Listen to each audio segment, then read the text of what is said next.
Bienvenue au Meetup WordPress de Nantes. Je suis très heureux ce soir de pouvoir animer un des nouveaux Meetup là qu'on a repris cette année. Juste un petit mot rapide d'abord sur le Meetup WordPress de Nantes. Alors je ne sais pas si certains d'entre vous étaient déjà venus, d'autres c'est la première fois. Mais en gros, voilà, on est en mode associatif, on essaie d'organiser tous les 2 mois à peu près un Meetup sur la thématique WordPress. Donc là, ce soir sur la thématique référencement naturel, mais on peut aborder des notions d'accessibilité, de web performance, d'utilisation. Voilà. L'idée, c'est que c'est ouvert. Si l'un d'entre vous, un jour, se dit je souhaite participer, je souhaite aussi animer une conférence ou co-animer, n'hésitez pas, on est ouvert. Vous nous envoyez un petit message et puis ce sera avec grand plaisir qu'on pourra en discuter. J'en profite aussi pour faire un petit mot à l'Epitech qui nous accueille aujourd'hui. Donc encore un grand merci à eux, qui nous ont souvent accueilli le Meetup WordPress de Nantes dans le passé. Une très bonne école informatique, et donc là ils nous prêtent gracieusement les locaux, et ça c'est plutôt chouette. Dans les choses aussi juste pratico-pratiques avant qu'on commence, juste pour information, d'ici à la fin de la conférence, il faut savoir que la porte d'entrée sera fermée, donc il y a un petit labyrinthe, dont je vous montrerai pour pouvoir sortir, mais le problème c'est qu'une fois que sorti, vous ne pouvez plus rentrer. C'est juste, n'oubliez pas d'affaires dans la salle, puisqu'après vous ne pourrez pas revenir directement dedans. Et de la même façon aussi, à la fin de la conférence, on a un petit apéritif. Donc il y a la cafétéria après, on pourra aller pour discuter, échanger, et ainsi de suite. Dernière information pratico-pratique, on a déjà le prochain meet-up qui est planifié pour la nuit des meet-up, qui a lieu le 4 mai si je ne dis pas de bêtises. C'est ça Stéphanie? Tu confirmes? Donc là c'est plutôt une soirée avec plein d'autres meet-up de toutes les communautés un peu tech de Nantes, donc c'est plutôt intéressant. Et puis dès qu'on aura aussi une autre date pour un prochain meet-up, encore après, je l'annoncerai sur le groupe, donc ça il n'y a pas de souci. Je vous propose qu'on commence. Moi je vais vous parler ce soir de référencement naturel. L'objectif ce soir, c'est pas forcément d'entrer dans les aspects techniques, c'est de vous expliquer en gros une stratégie à peu près de A à Z qui peut fonctionner dans quasiment tous les secteurs d'activité quand vous voulez gagner de la visibilité. Je me présente rapidement, si ça marche. Là, ça marche, mais ça marche trop vite. Reviens. Ça va être sensible ça. Je m'appelle Daniel Roch, je suis consultant en référencement naturel. J'ai créé une agence qui s'appelle SEOMix. J'ai aussi créé une extension de référencement naturel qui s'appelle SEOKey. Certains d'entre vous m'ont déjà vu en tant qu'orateur à droite à gauche. J'ai aussi écrit un livre sur le sujet.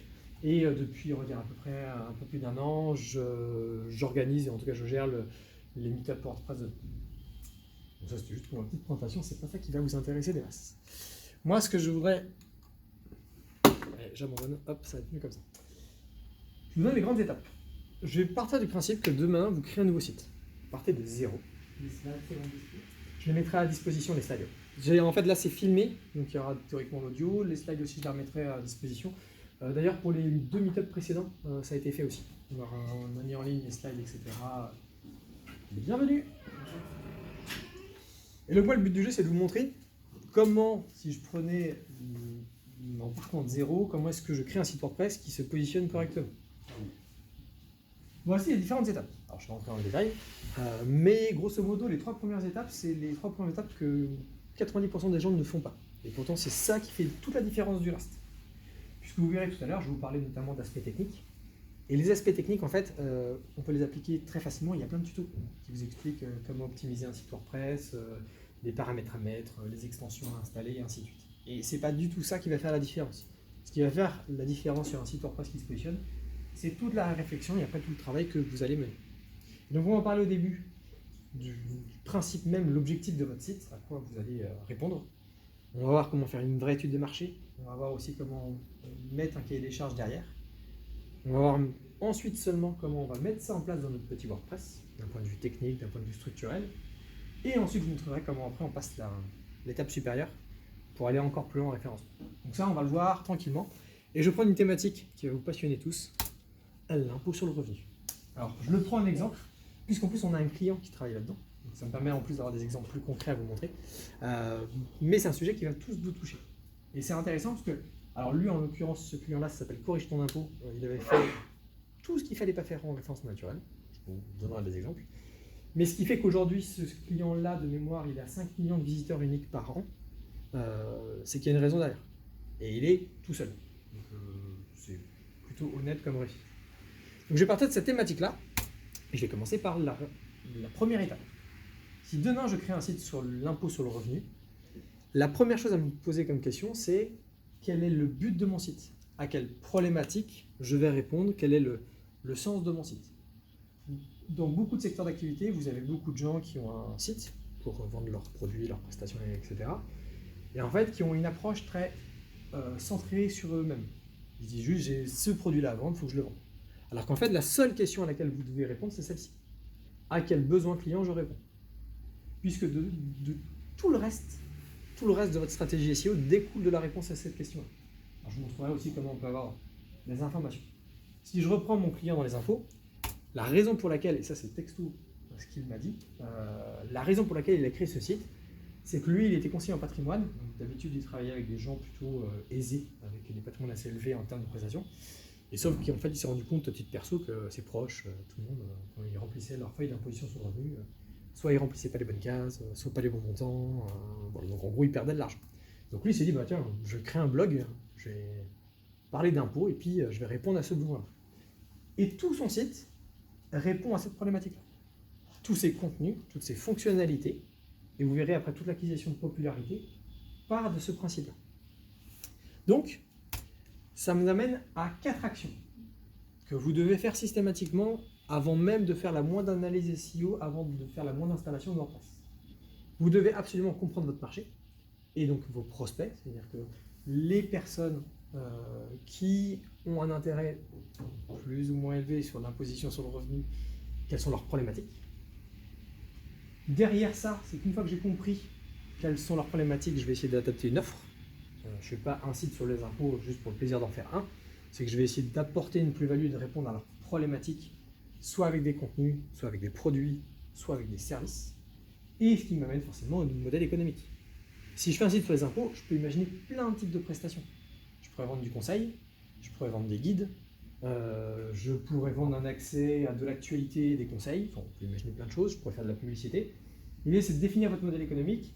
Et dernière petite chose qu'on a tendance à oublier, c'est anticiper le futur. Mon secteur d'activité à un instant T va évoluer. Si je prends l'exemple des impôts, avant 2019, il n'y avait pas le prélèvement à la source, et maintenant il y est.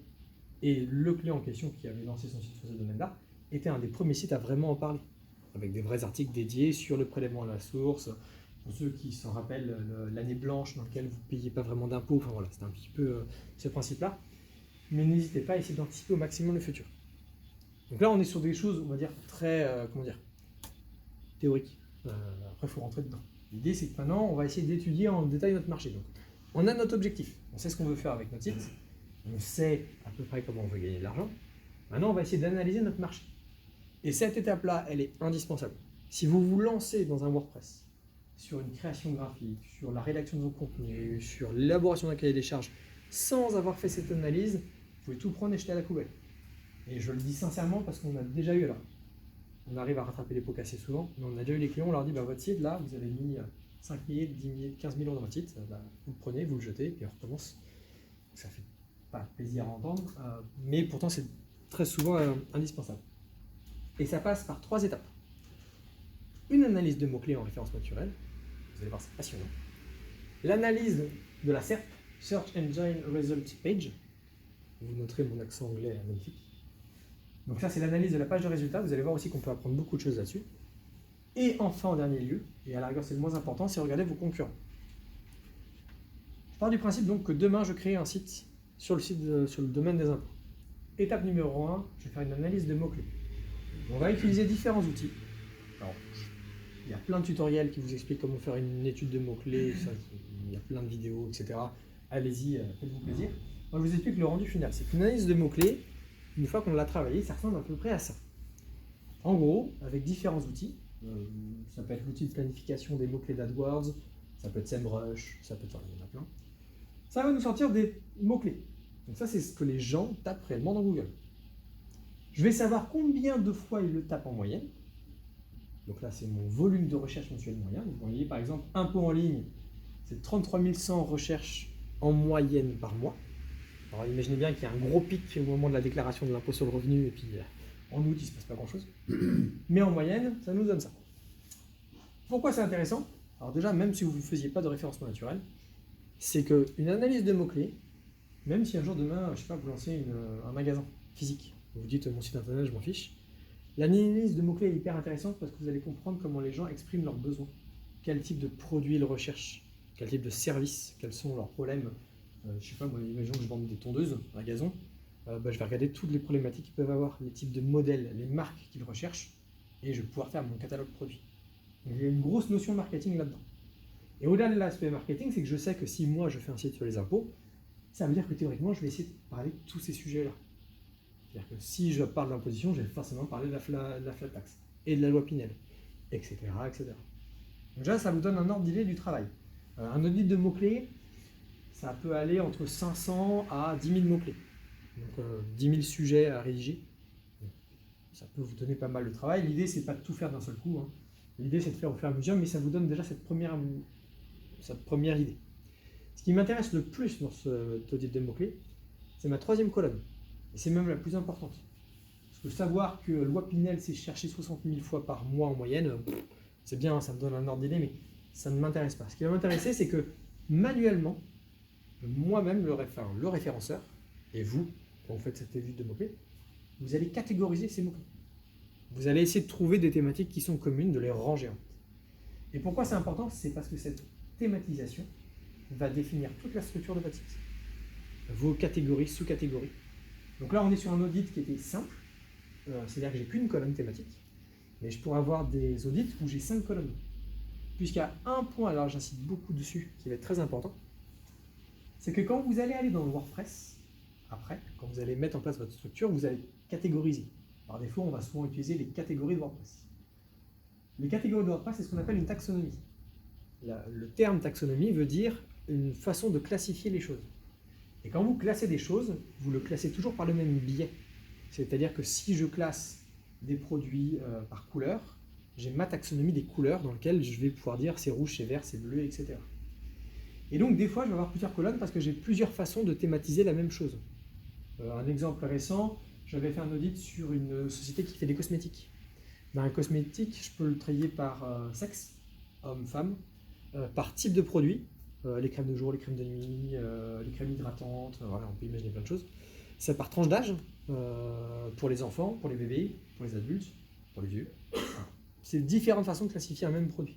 Et qui va donc déterminer beaucoup de sections de mon futur site. Cet audit, passez-y du temps. C'est vraiment hyper important. Et ensuite, vous pouvez avoir d'autres colonnes. Alors, là, c'était un audit, l'avant-dernière position, c'est que c'était un site déjà existant. C'est-à-dire qu'à l'instant où on a fait l'audit, on était à cette position-là dans Google. Donc, retenez que tout ce qui est au-dessus de 10 ne sert à rien. C'est en deuxième page, donc aucun intérêt en termes de trafic. Et la dernière colonne, difficulté. Alors, nous, on a notre petite méthode de calcul. Il y a plein d'outils aussi qui donnent des indices de difficulté. Ça donne des ordres de grandeur. C'est juste pour avoir un ordre d'idée. Il y en a un qui est extrêmement difficile parce que beaucoup de concurrence, et puis des fois, il y a des mots-clés beaucoup plus faciles à mettre en place. Mais grosso modo, je pars du principe que pour réussir votre référencement dans WordPress, vous avez fait cet audit de mots-clés. Ça, c'est l'étape numéro 1. Étape numéro 2, l'analyse de la SERP. Ce que les gens ne font pas du tout assez. Là, je l'ai fait juste sur un terme. Vous devez le répéter autant de fois qu'il y a de termes. J'ai fait une recherche sur impôt sur le revenu. Donc là, vous avez toute la première partie et la partie droite de l'écran. C'est la suite de la page de recherche. Et pourquoi c'est hyper intéressant? C'est parce qu'en fait, vous allez voir ce que Google veut. Puisque Google, en fait, il est un peu bête et méchant, hein, c'est un ordinateur. Et cet ordinateur va essayer de comprendre votre besoin.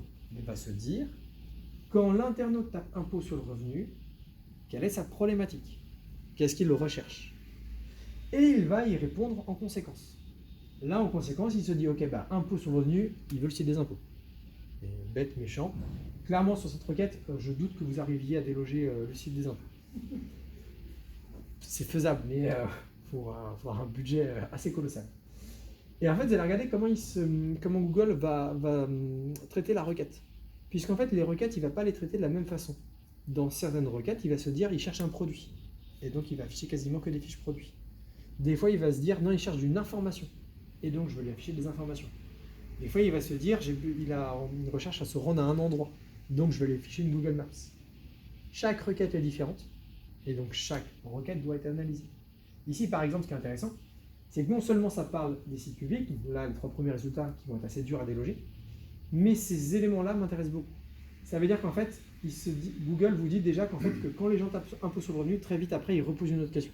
Parce qu'en fait, ils se rendent compte, l'internaute, quand ils tapent ça, que c'est pas suffisant. Et là, ça me donne plein de sujets d'articles. Ou de fonctionnalités.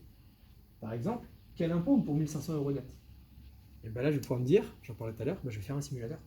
Je vais répondre à sa question, il va rentrer ses informations, et je vais lui dire combien d'impôts il va payer s'il a 1500 euros net de revenus par mois. De la même façon, j'ai un bloc actualité. Donc ça veut dire que mon site, si je veux traiter et être pertinent aux yeux de Google, il faut que j'ai une actualité aussi sur mon site. C'est-à-dire que quand il y a des nouvelles lois, des décrets d'application, tout ce que vous voulez, il faut que je puisse y répondre pour être dans ce bloc-là. Et puis vous continuez comme ça sur tout le reste. Et si vous regardez dans le reste de la page, j'ai encore d'autres sites officiels, et après la plupart, les 3 autres, c'est des simulateurs. Donc je sais que par exemple sur ce mot-clé-là précis, l'intention, le besoin que Google semble trouver pertinent, c'est cette partie-là. Et sachez que l'intention peut changer. Nous on a un exemple, alors il faut s'y remettre parce qu'on était top 3 sur Audit SEO, je suis content. Puis du jour au lendemain on a disparu. Voilà. On a disparu de la première page. Et pourquoi? Parce qu'en fait on a été, la moitié de la première page a disparu le même jour. C'est que sur le terme Audit SEO, Google a dit ben non en fait c'est pas ça l'intention de recherche. Et il a fait apparaître d'autres types de contenus. Là où avant il y avait des pages de prestations, il a fait plutôt apparaître maintenant des guides. Comment faire un audit SEO, etc. En gros, nous, maintenant, le seul truc qu'on a à faire, c'est rédiger un article sur comment faire un audit SEO pour revenir en première page de Google. Donc cette analyse de la SERP, elle est super, super intéressante. Mais dites-vous bien que vous allez le faire sur chaque mot-clé que vous ciblez. Je vous conseille d'ailleurs de le faire sur chaque article que vous allez rédiger. Vous avez un nouveau guide à faire, un nouvel article, un nouveau tuto sur votre site WordPress. Vous regardez ce que Google fait apparaître. Et en une dernière étape, on va analyser les concurrents. Ça, c'est justement une des requêtes qui apparaît sur impôt sur le revenu. Et cette page-là, elle est en première page de Google. La question est pourquoi? On va essayer de comprendre pourquoi Google trouve que cette page-là est intéressante. Et en gros, si on regarde bien, c'est principalement différentes problématiques. En fait, on va répondre à plein de problématiques qui va traiter de l'imposition de manière des fois générale, des fois précise. Et puis, ça peut me permettre aussi de trouver de l'inspiration sur le site du concurrent. Ne faites pas de copier-coller, je précise. Mais on peut toujours essayer de trouver une inspiration dans ce que peut faire la concurrence. Donc ça, théoriquement, nous, ça nous prend déjà 1 à 2 jours, temps plein, pour faire un audit juste sur la partie mots-clés concurrence. Donc à ce stade-là, votre WordPress, il n'y a rien. Vous ne l'avez même pas installé. Donc une fois qu'on a compris ça, on va faire un cahier des charges.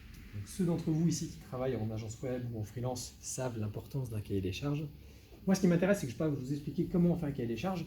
C'est plutôt les parties liées au SEO que je vais essayer d'impliquer, d'avoir dedans.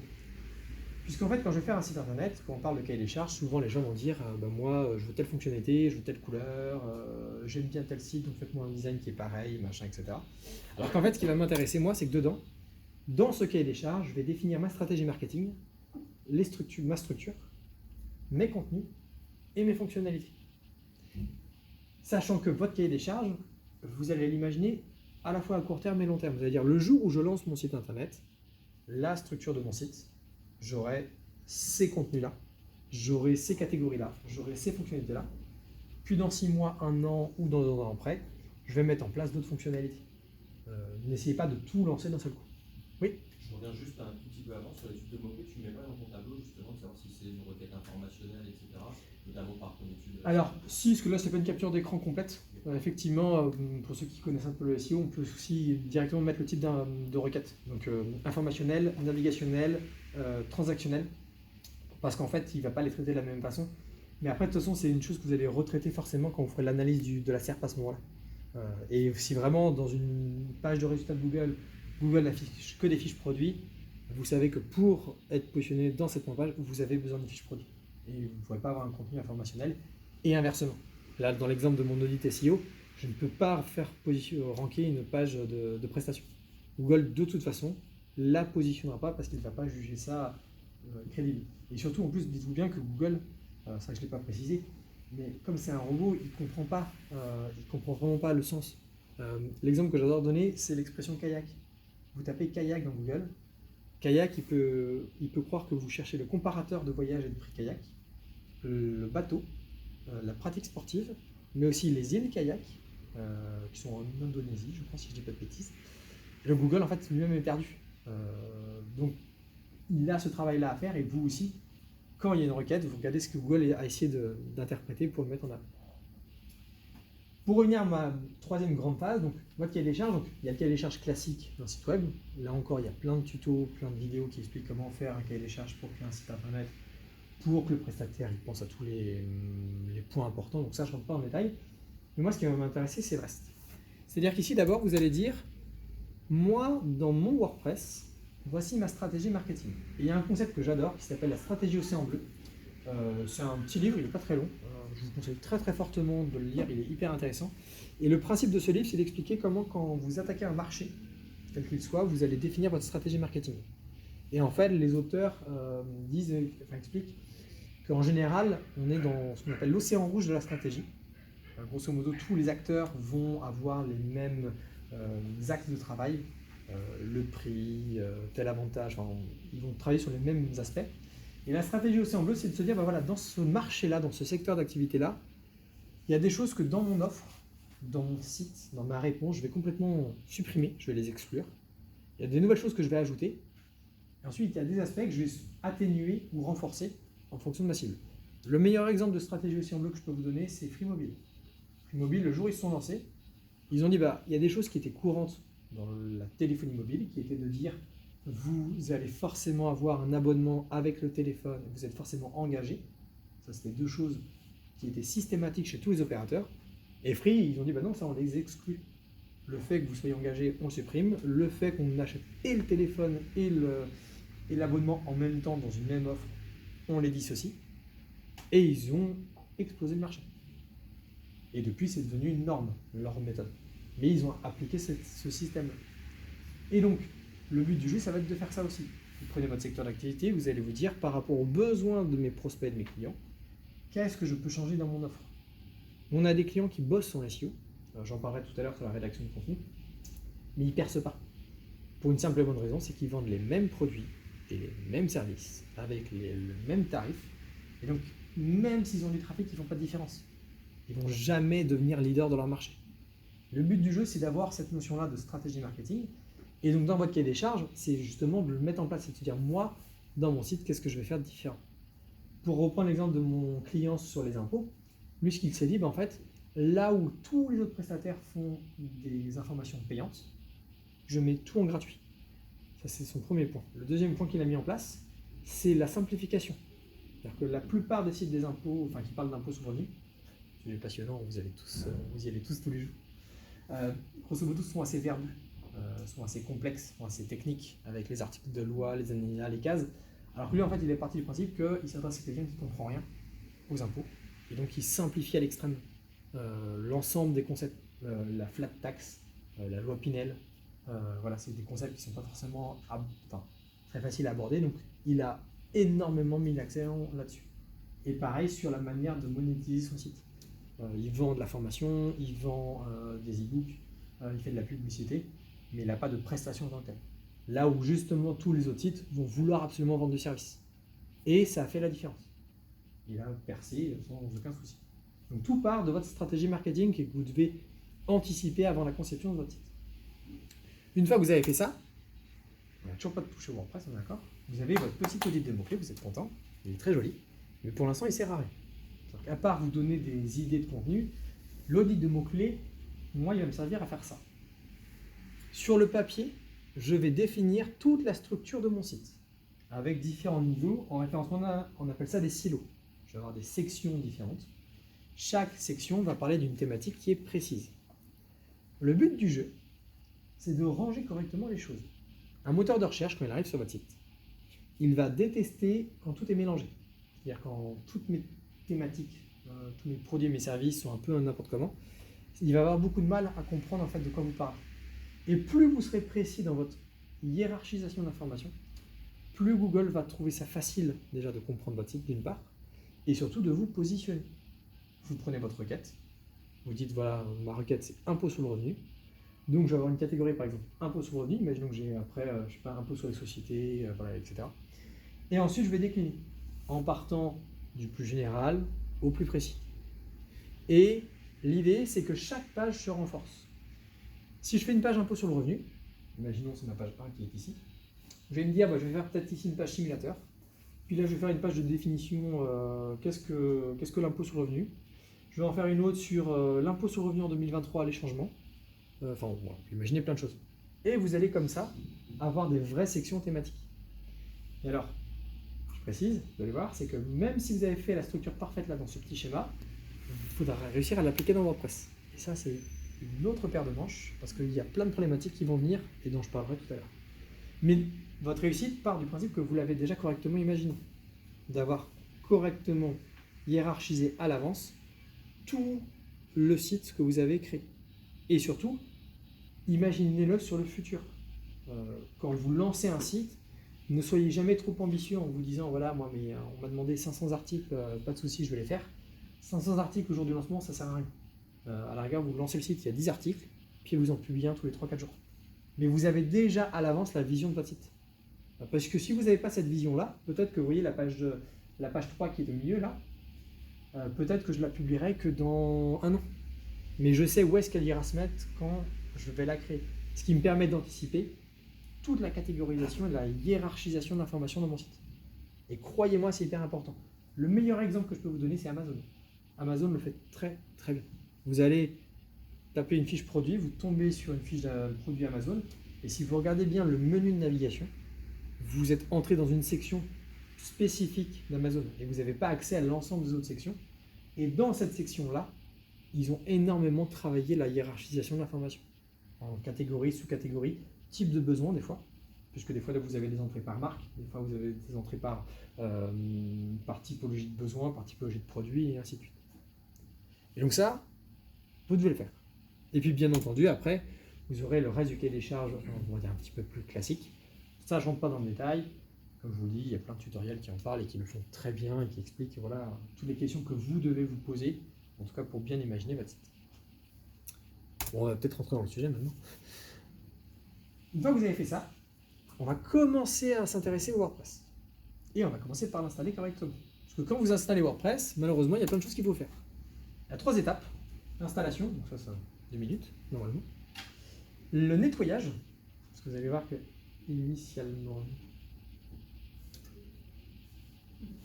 Magie. C'est bien vrai, je pense. Donc oui, donc l'installation, ça c'est rapide. Il y a le nettoyage, ça c'est une phase toute bête qui est vraiment pas compliquée, mais faites-le tout de suite, parce que si vous ne le faites pas dès le début, vous allez l'oublier, et vous verrez, je vous montrerai des exemples assez cocasses là-dessus. Et il y a l'optimisation initiale. C'est-à-dire que l'optimisation, il y aura 2 étapes aussi pour faire en sorte que votre site WordPress soit correctement optimisé. Si l'image veut bien revenir, oui, mais j'ai plus la diapo. Revenons, on recommence. Hop, je mets juste... parfait. Et donc, installation, nettoyage. Alors ça, c'est assez rapide, il y a plein de tutos aussi qui l'expliquent. Faites-le dès le début. Vous installez WordPress, vous allez commencer par supprimer les contenus par défaut. Vous n'imaginez pas le nombre d'articles sur le web qui s'appelle Bonjour tout le monde. On a un nombre, bref. Donc vous me les supprimez, il y a la page d'exemple et l'article Bonjour tout le monde. Vous renommez aussi la catégorie non classée, c'est un classique. Et puis vous mettez les bons paramétrages qui vont bien. Là, comme je vous dis, j'ai un petit etc. parce qu'il y a des tutos qui le font très bien. Mais grosso modo, j'active les commentaires. Ça, je vais vous expliquer pourquoi après. Je vais tronquer ce qu'on appelle le flux RSS. Ça, c'est pour éviter que d'autres petits référenceurs malins essaient d'aspirer votre site pour faire des copier-coller. On va augmenter le nombre d'articles par page. Ça, c'est aussi pour augmenter la pertinence de nos contenus. Ça, c'est des optimisations, on va dire, assez classiques. Comme je vous dis, ça, c'est une chose. En gros, vous avez une checklist. Vous prenez n'importe quel tuto qui vous explique comment optimiser WordPress. Ils reprendront toutes ces options. Vous les appliquez bêtement et méchamment au tout début. À ce stade-là, votre WordPress, c'est une coquille vide. Il n'y a rien dedans. Vous n'avez pas, en gros, pas encore fait grand-chose. À ça, on va y rajouter quelques petites extensions. Alors, je vais prêcher un peu pour un paroisse. Mais après, vous verrez, il n'y a pas que ça. En fait, on va avoir besoin de 4 grandes fonctionnalités qui vont nous permettre d'optimiser notre visibilité. d'abord une extension SEO. Alors, je vais vous parler de la mienne SEO Key, mais à la rigueur, peu importe laquelle vous allez mettre en place, il vous faut une extension SEO. WordPress a des lacunes monstrueuses sur les fonctionnalités de base dans SEO. La plus simple étant que vous ne pouvez pas changer une balise title ni une balise meta description.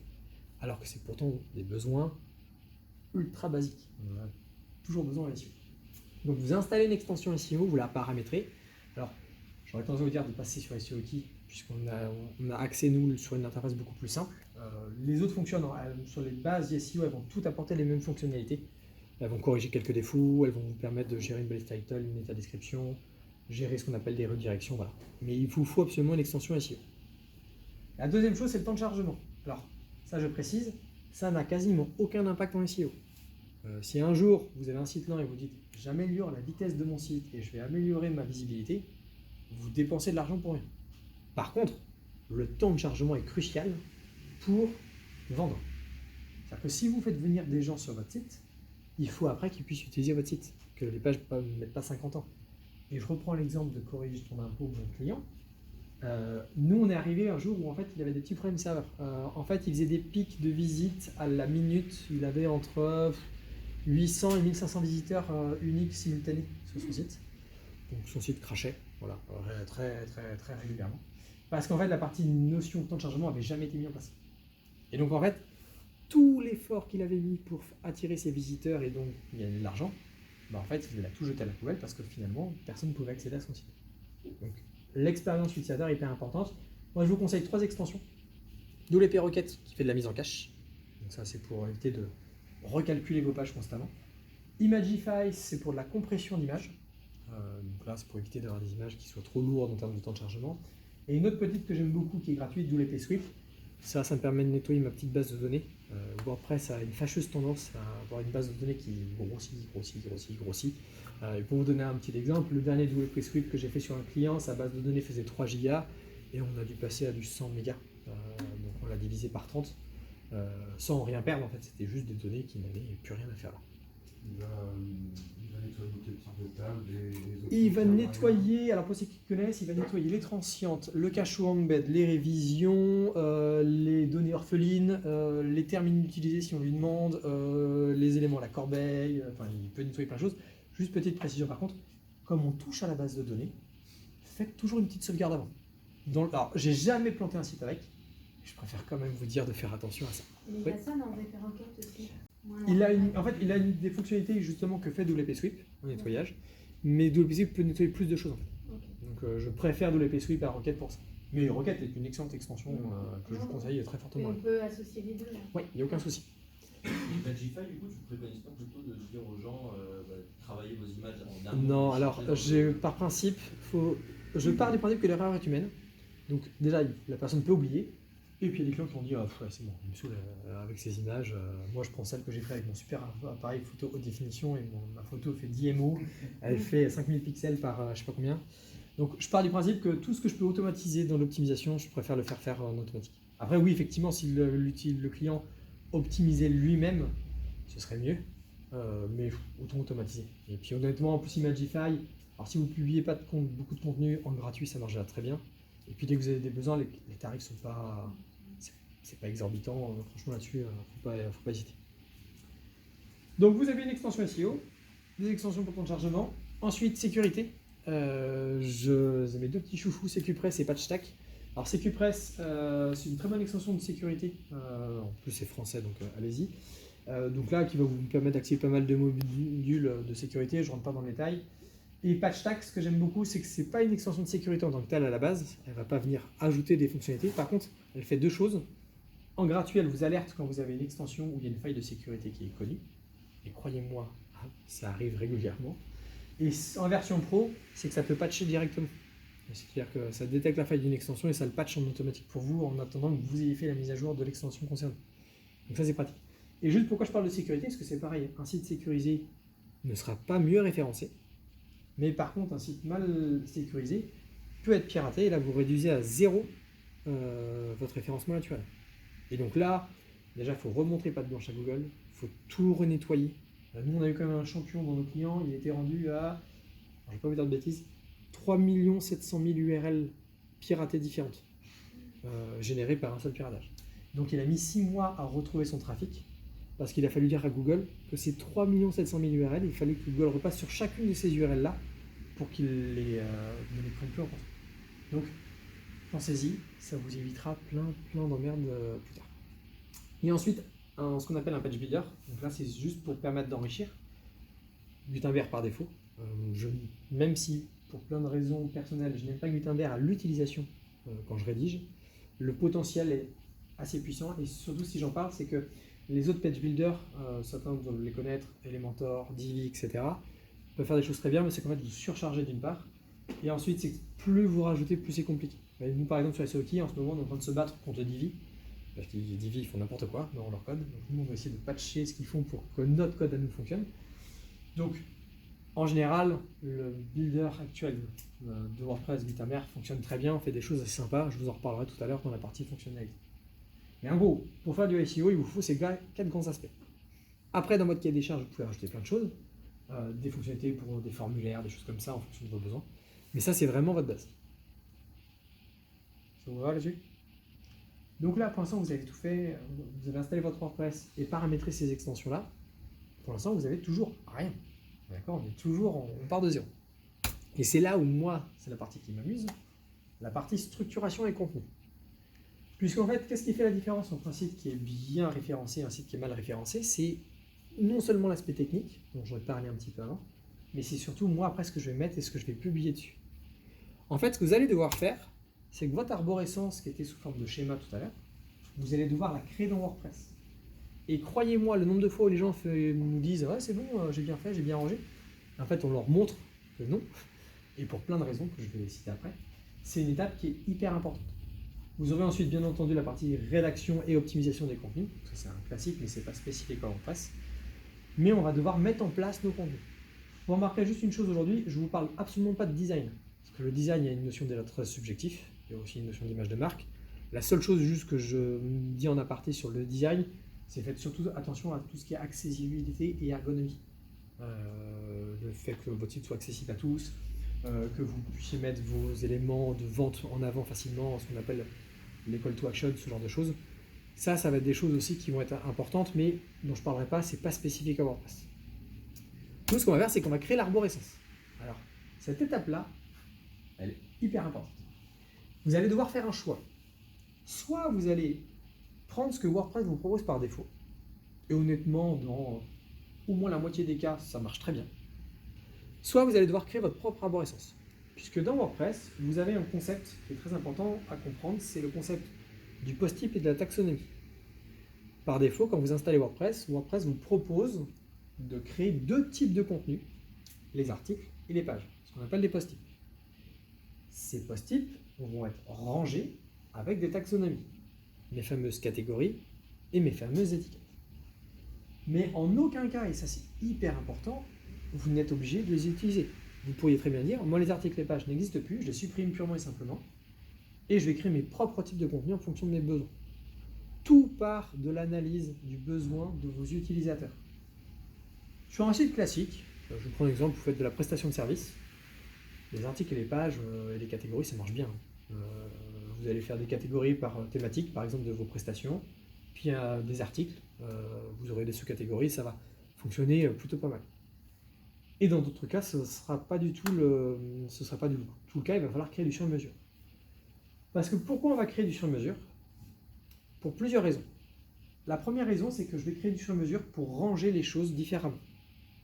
Et la deuxième raison, c'est que je vais afficher les choses différemment. Parce que certains types de contenus ont besoin d'un affichage complètement différent. Je m'explique. Je reprends mon impôt sur le revenu.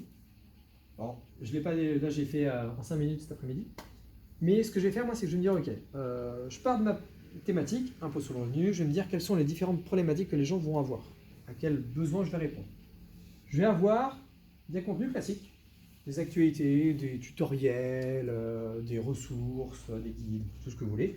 Ça marche très bien avec WordPress. Nativement, sans que je fasse rien, j'ai mes catégories, mes articles et je publie. Et le problème, c'est que je vais avoir d'autres types de contenus qui ont besoin d'un affichage complètement différent et qui vont surtout pas être rangés du tout au même endroit. Un exemple, j'y reviendrai tout à l'heure, Dans la thématique impôt sur le revenu, une des thématiques qui revient très souvent, c'est centre des impôts plus ville. Je cherche le centre des impôts de Nantes, de Rezé, d'Angers, de Rennes, tout ce que vous voulez. Et une fiche de centre des impôts, bah, j'ai besoin d'avoir un affichage un peu différent. Je ne vais pas hiérarchiser l'information de la même façon. Puisqu'un centre des impôts, moi ce que je cherche, c'est un numéro de téléphone, des horaires d'ouverture, une adresse, peut-être une carte, un plan d'accès, enfin, on peut imaginer plein de choses là-dessus. Et surtout, je ne peux pas utiliser les catégories. Et c'est là où je viens au point le plus important. Imaginons que vous vous dites, je vais créer une catégorie centre des impôts, et je vais créer une autre catégorie à côté qui va s'appeler actualité. Ça voudrait dire que j'ai utilisé une même taxonomie pour des classifications qui n'ont rien à voir les unes avec les autres. Puisque ma classification du centre des impôts, ça va être plutôt par région, département, ville, voire même partie d'une ville. Par exemple, Nantes, vous avez le centre des impôts de Nantes Sud, ça va se décomposer comme ça. Donc, ce que je vais faire, c'est que je vais créer une autre taxonomie, qui va être une taxonomie géographique, qui va me permettre de dire à mon WordPress, j'ai ma taxonomie des localisations géographiques, et elle ne servira que pour les centres des impôts. Voilà. La catégorie racine, j'ai une sous-catégorie centre des impôts et une sous-catégorie. Alors, ça pourrait, mais on commence à se mélanger en termes de structure et d'URL. Si je fais ça, ça veut dire que si je fais rien, les gens, je me dis, bah, je m'embête pas, je fais quand même ça, je fais une catégorie centre des impôts, une catégorie, je sais pas moi, ressources par exemple, et après dedans je range les articles au bon endroit. C'est-à-dire que sur ma page d'accueil, je vais tout mélanger. Parce que par exemple, la page d'accueil d'un WordPress par défaut affiche tous les derniers articles. Donc d'un coup, je vais avoir un centre des impôts, une ressource, une actualité. Et moi, pour hiérarchiser l'information, ça va me compliquer la vie. Alors que si dans mon WordPress, je lui ai dit, bah non, moi je vais classer ça différemment, bah ça va être beaucoup plus simple. Et cette réflexion-là, vous allez l'avoir partout. Le simulateur, il va être un peu différent. Si je vends des formations, c'est pareil, je ne vais pas du tout avoir la même approche dans le design, dans la hiérarchisation, dans la classification. Et ça peut aller très loin. Je vous donne l'exemple d'un autre client, on s'était arraché la tête en réflexion à l'avance. C'est une agence immobilière qui est en Thaïlande. Honnêtement, il y a quelques biens immobiliers, ça donne plutôt envie, je trouve. Et leur problématique à eux, c'était qu'en fait, ils vendaient différents types de biens.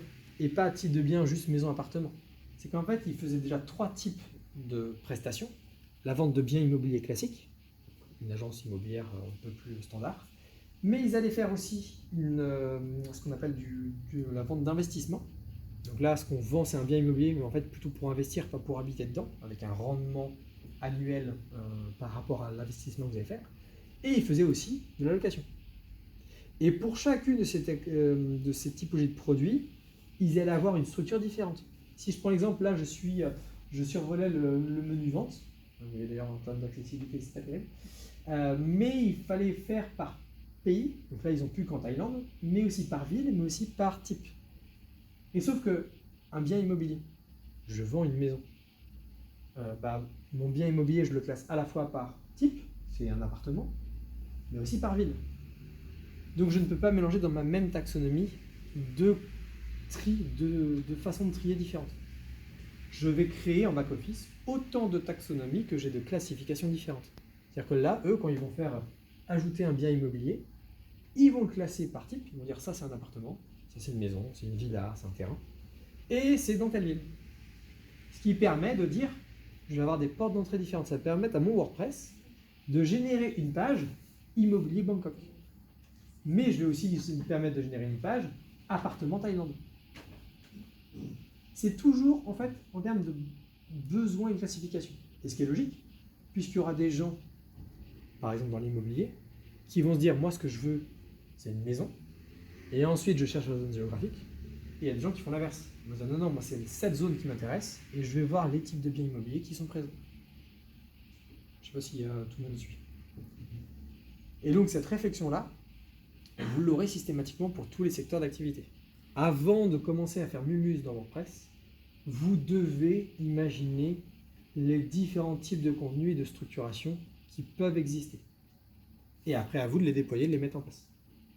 Pour les mettre en place, je ne rentre pas dans le détail, c'est des petits bouts de code à mettre dans votre extension ou éventuellement dans votre thème. Il y a aussi des extensions qui le font. Vous avez une mémoire custom post-type UI ou un truc comme ça, qui permet dans l'interface de dire tiens, rajoute-moi un nouveau type de contenu, rajoute-moi une nouvelle taxonomie. Mais ça, c'est hyper important. Et pourquoi? Parce que ce site-là, pour reprendre cet exemple-là, le jour où on a juste recatégorisé, on a juste recréé les différentes taxonomies, puis on a remis ça au bon endroit, de mémoire, on a fait plus 40% ou plus 50% de trafic. Et c'était les mêmes contenus derrière. On n'a pas touché à la rédaction, on n'a pas touché à la popularité, on a juste rangé. Et après, on peut les articles, on peut les mettre dans ces. Ah oui, les articles sont encore ailleurs, parce qu'ils ont gardé les pages. Donc, par exemple, c'est pour la page foire aux questions, page contact, page mention légale. La partie blog, ils ont les articles. Ouais. Et après, pour investissement et vente, ça, c'est deux post-types différents encore. Un post-type investissement, un post-type vente. Et pour chacun d'entre eux, leur propre taxonomie de rangement. Et ils ont même aussi un post-type événement que vous avez en haut à droite, avec aussi une catégorisation d'événements. Voilà, ils sont allés loin dans la réflexion. Mais ça permet de ranger correctement les choses. Et puis même en back-office, après, pour eux, c'est très simple. J'ajoute un bien immobilier, j'ajoute un investissement, j'ajoute un événement. Ça va directement aller se mettre dans la bonne section du site sans qu'il y ait aucune manipulation après manuelle à faire sur le site. Donc ça, c'est une réflexion. Alors là, je suis quand même sur un exemple assez un peu extrême. Hein. Enfin, on est sur des problématiques un peu complexes. En général, on va rarement sur ça. Mais en tout cas, la réflexion de structuration va être hyper importante. Et une fois que vous avez fait ça, là, le travail, on va dire, classique va arriver. C'est-à-dire que là, je vais commencer à rédiger. Imaginons, je reviens à un exemple plus simple de l'impôt sur le revenu. Je vais avoir la liste de mes articles dans chacune de mes sections. Ben, je vais tout simplement écrire en répondant aux besoins. En hiérarchisant l'information, ça c'est très important. C'est important pour vous, c'est important pour le lecteur, c'est important pour le moteur de recherche.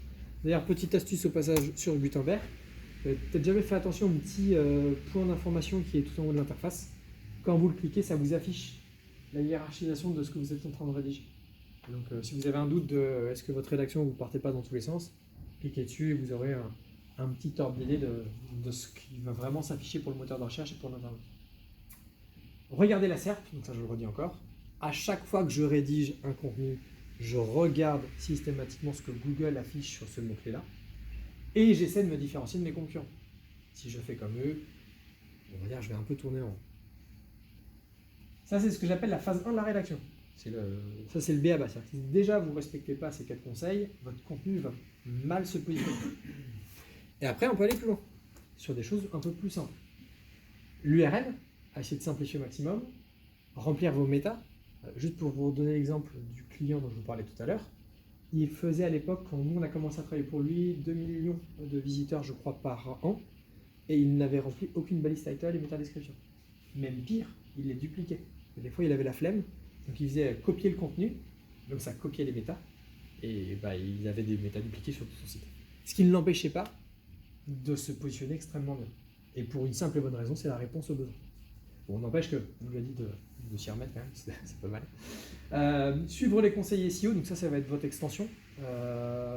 SEO, alors, je peux vous donner un exemple sur SEO Key, ça donne ce genre de choses dans lequel on va vous donner des conseils.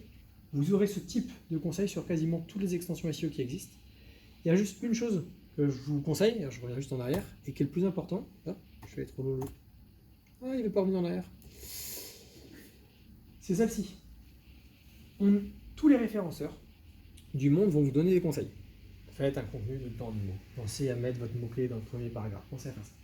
Moi, le meilleur conseil que je peux vous donner, c'est de noter tout ce que vous faites et ensuite de mesurer l'impact. Pourquoi? Parce que c'est la seule façon que vous aurez de savoir si telle ou telle action a un intérêt. Puisque si vous écoutez Google, Google va vous dire il faut faire ça, il faut faire ça, il faut faire ça. Et en fait, en testant, nous, parce que tous les référenceurs que je connais dans la communauté, on teste, hein. On ne prend jamais pour argent comptant. Et la moitié du temps, quand Google vous dit de faire quelque chose, ça n'a aucun impact. Le responsive, le fait d'être compatible mobile, impact hyper faible. L'HTTPS pour la sécurité, quasiment aucun impact. Temps de chargement, quasiment aucun impact. Et ça, c'est parce qu'on l'a testé. On l'a vérifié, revérifié. Le pire exemple, c'était, je sais pas, pour ceux d'entre vous qui travaillaient dans le web à l'époque, il y avait ce qu'on appelle le mobile guédon. Je sais pas si ça vous parle. En gros, Google avait annoncé, je ne sais plus vous dire quelle année. En gros, mise à jour mobile, si votre site n'est pas compatible mobile, vous allez disparaître des pages de résultats. Donc, tous les clients sont affolés, tous autant qu'ils sont. Et Google avait donné une date précise. Il avait dit le 21 avril, voilà, on met en place un nouvel algorithme, donc soyez prêts. Et le 21 avril, il ne s'est rien passé. Et quand je dis rien, c'est aucun changement. Donc ne croyez jamais ce que dit Google, et quand on vous donne un conseil, pensez vraiment à le mesurer et le mettre en place. Oui. Un URL simple. Une URL simple, c'est que, en fait, l'URL, c'est surtout que vous ne compliquez pas trop la vie sur l'URL, dans le sens où elle n'a quasiment aucun impact en référencement. Si je dis qu'elle est simple, c'est que ça va être un bon moyen d'ailleurs pour communiquer, parce qu'une URL simple, ça permet à l'internaute, s'il la lit, si en lisant une URL, il sait de quoi ça parle, l'URL est parfaite. Et soyez le plus simple possible, parce que plus elle est simple, plus c'est facile à gérer. Exemple typique, si je crée un simulateur d'impôt sur le revenu, je vais créer une page /simulateur. Je ne vais pas marquer nouveau simulateur 2023, etc. de l'URL, j'ai une URL hyper simple. Et en plus, si elle est simple, je peux la réutiliser. C'est-à-dire qu'en 2024, quand j'aurai mon nouveau simulateur, je le mets sur la même URL, etc. etc. Si je reprends les centres des impôts qui sont catégorisés par région, département, ville, tout ça, c'est pas intéressant d'avoir un URL qui reprend. Alors, l'arborescence, elle va se faire nativement avec les catégories. Enfin, pas avec les catégories, avec ma taxonomie de localisation. Et ça a une incidence avec. Aucune. En fait, contrairement à la croyance, Google ne lit pas les répertoires dans une URL. Il s'en fiche comme de l'an 40. La seule chose qu'il fait Google, c'est exactement comme nous. Il arrive sur votre site et il regarde depuis une page tous les liens vers le reste de votre site. Et c'est là où il va savoir où est-ce que c'est rangé en fait. À aucun moment il lit l'URL. C'était le cas en 2010, mais ça fait hyper longtemps qu'il l'utilise plus, parce qu'en fait, il y a trop de CMS et trop de technologies qui font qu'il y a des générations d'URL avec des patterns un peu bizarres, sans compter les sites qui ont été faits vraiment custom, etc. à la main. Donc ça n'a pas d'impact. Pour revenir à mes différentes étapes pour se positionner, donc vous avez correctement structuré votre site, vous avez fait votre étude, vous avez installé et paramétré correctement votre WordPress initial, vous avez rédigé, et maintenant on arrive à l'étape suivante, la communication. La communication, elle passe par 3 grandes étapes. Le netlinking et la popularité, donc ça je vais en parler. C'est un des axes clés du référencement naturel. Je vais vous parler de fidélisation, parce que vous allez voir qu'en fait c'est sous-estimé alors que ça a une puissance de folie. Et après, de manière générale, et j'ai mis, alors c'est très vague le terme, c'est qu'en fait les sites qui aujourd'hui fonctionnent bien en SEO, c'est que c'est avant tout des sites qui communiquent bien avec leurs prospects et leurs clients. Ils ont une vraie stratégie de communication. Et c'est pas que le SEO, c'est une stratégie de communication qui va être globale sur les réseaux sociaux, en physique, en présentiel, lors d'événements. Parce que c'est aussi comme ça qu'on renforce sa marque, et ça je vous montrerai un petit peu après. Mais moi, la première étape, imaginons que vous ayez fait une jolie structure, vous voyez, un magnifique schéma encore avec plein de niveaux un peu partout, c'est que le but du jeu, c'est que quand vous allez publier un contenu, imaginons que vous avez créé votre site, donc c'est une coquille vide dans laquelle vous avez mis vos catégories, vos articles et ainsi de suite. Le problème, c'est que Google, comme c'est un robot, il est incapable de savoir est-ce que c'est réellement pertinent. Aujourd'hui encore en 2023, un des critères algorithmiques les plus importants, c'est la popularité. Un autre site fait un lien vers moi. Comme il fait un lien vers moi, il me donne de la popularité, il me donne du crédit. C'est exactement le principe du bouche à oreille, en fait. Plus on parle de moi, plus je suis crédible. Google, il a le même principe de fonctionnement. Plus d'autres sites internet vont parler de vous et vous faire des liens, plus vous allez gagner en popularité. Et donc le but du jeu, c'est créer des liens externes vers votre page d'accueil. Ça, il faut en créer un maximum. Mais ensuite, sur chacune de vos pages. Si je crée une page, je ne sais pas moi, sur la loi Pinel 2023, et ben, je vais essayer d'avoir des liens vers cette page-là. Je ne rentre pas dans le détail du netlinking, là encore, ça pourrait faire l'objet d'une conférence à part entière, tellement c'est un sujet qui est vaste. Mais le principe de base, c'est ça, c'est faites parler de vous. Et plus le site qui parlera de vous est populaire, plus vous allez remonter énormément. Demain, imaginons, je sais pas moi, le site du monde.fr vous fait un lien. Vous pouvez être sûr, du jour au lendemain, votre SEO il va monter en flèche. Parce que le monde est populaire, donc le lien qu'il vous fait apporte beaucoup de crédit, vous allez remonter énormément. Et les meilleurs liens, c'est les liens qu'on obtient naturellement. Corrige ton impôt, le client dont je vous parlais tout à l'heure, n'a jamais eu de démarche de création de lien. Il n'a eu que des liens naturels. Et pourtant, aujourd'hui, il a des liens depuis Le Figaro, l'Express, Le Point. Pourquoi ? Parce qu'en fait, son contenu était suffisamment pertinent, complet, bien rédigé, que naturellement, des journalistes ont fait des articles vers lui. Donc, ne sous-estimez pas l'importance de la qualité de votre contenu pour la partie création de lien. Alors, Il y a plein d'autres méthodes pour créer des liens, certaines plus ou moins propres. Voilà, je ne rentre pas dans le détail, mais retenez ça, faites parler de votre site. Faites en sorte que des liens pointent vers votre site, et parce que dans l'algorithme, ça a une importance énorme. C'est aussi, dernier point là-dessus, c'est aussi un des seuls moyens que Google va avoir pour déterminer la paternité d'un contenu. Vous rédigez un article, quelqu'un fait un copier-coller de l'article. Google, la seule chose qu'il va savoir, c'est la date à laquelle il découvre ce contenu. Il ne peut pas savoir quel est l'auteur d'origine. Donc le seul moyen qu'il a de les différencier, c'est le plus populaire. Le plus populaire est toujours l'auteur d'origine. Donc si un site plus populaire que vous fait un copier-coller de votre contenu, il va être considéré comme l'auteur d'origine et pas vous. Donc la popularité est extrêmement importante dans ce travail. Au-delà de ça, c'est tout ce qui va être la stratégie de fidélisation. Alors là, c'est un exemple, mais ça s'applique à tout. En fait, l'idée, c'est de vous dire, l'internaute qui vient chez moi, je dois le fidéliser. Alors vous allez le fidéliser par la qualité de vos contenus, de vos produits, de vos services, mais aussi dans la partie communautaire, c'est-à-dire les échanges. Tout à l'heure, je ne sais pas si vous vous rappelez, je vous ai dit dans